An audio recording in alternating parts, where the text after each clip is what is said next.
ममता लोहार जो बारू की रहने वाली है, बारू उसका मायका है, उसने अपने प्रेमी दशरथ के साथ में मिलकर अपने ही पति कोजाराम को मरवा दिया।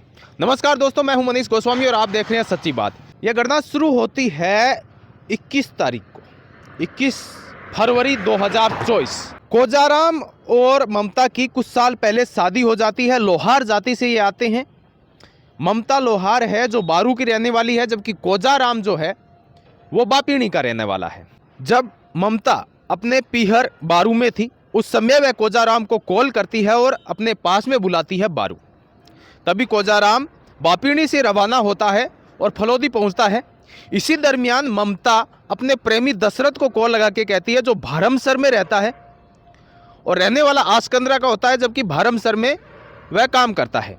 उसे कॉल लगा के कहती है कि अभी मेरा पति जो कोजाराम है वो बापीणी से रवाना हुआ है और अब तुम उसका काम तमाम कर दो।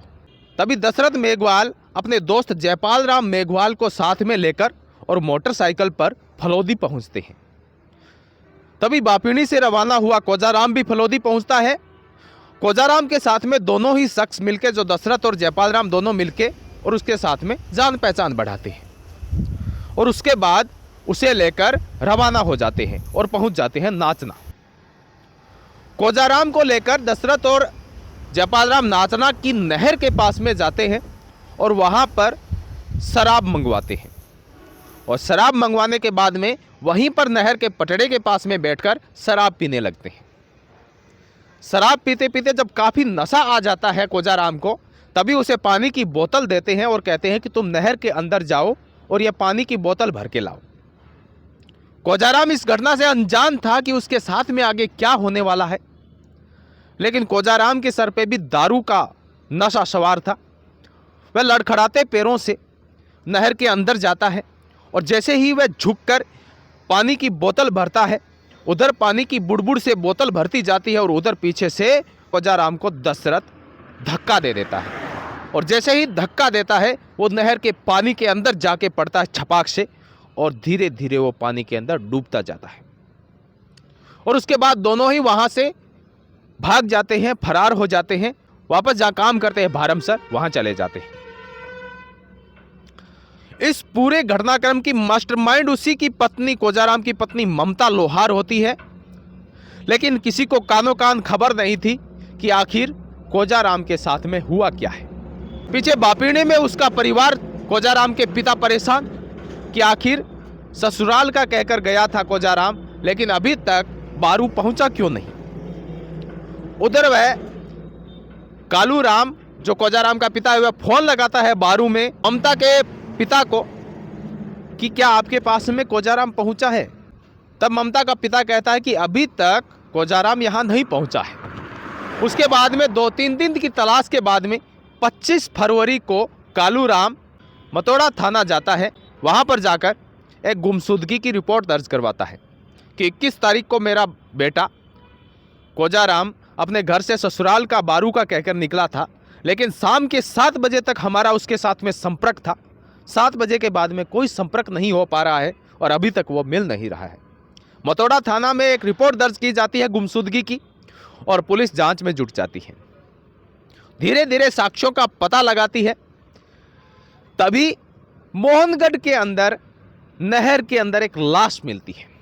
मोहनगढ़ थाना की पुलिस लाश की शिनाख्त करती है और उसके कुछ फोटोज लेती है और अलग अलग थाना क्षेत्रों में भेजती है।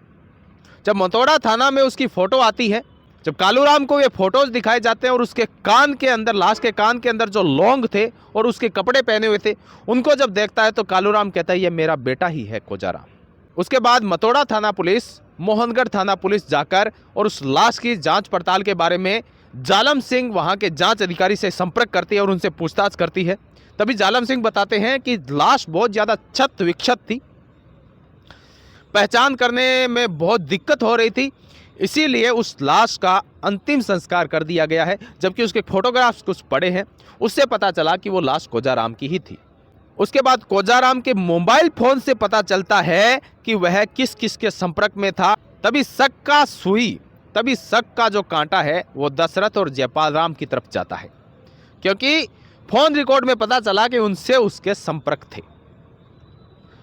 तभी उसके बाद पुलिस दशरथ और जयपाल राम से पूछताछ करती है, तो प्रथम दृष्टया पूछताछ में वो बिल्कुल इनकार कर जाते हैं कि हमें इस बारे में कुछ पता नहीं है, हम इसके बारे में नहीं जानते हैं। लेकिन उसके बाद पुलिस सख्त होती है और सख्ती से जब पूछताछ की जाती है तब सारी घटना सामने आती है।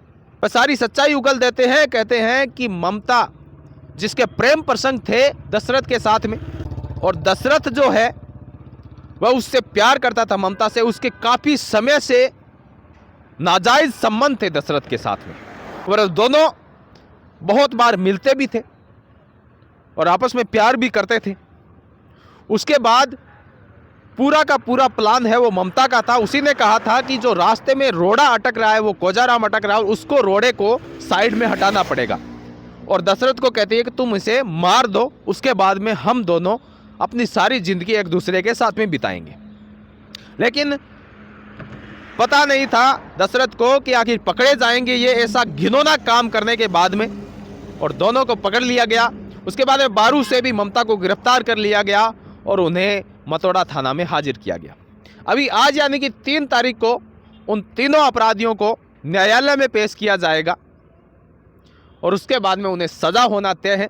दोस्तों, एक पत्नी ही अपने पति की कातिल निकली, प्यार के झांसे में आकर और प्यार की वजह से, लव अफेयर की वजह से और नाजायज संबंधों की वजह से एक पत्नी ने अपने ही पति को मरवा दिया। दोस्तों, आप सभी लोगों की क्या राय है? इस तरह के अपराधियों को कैसी सजा मिलनी चाहिए?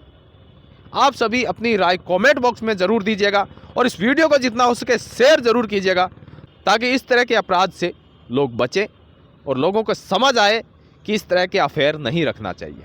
कैमरामैन रामा दत्रोवाल के साथ मैं मनीष गोस्वामी, मिलते हैं अगले वीडियो में। तब तक के लिए नमस्कार, जय हिंद, वंदे मातरम।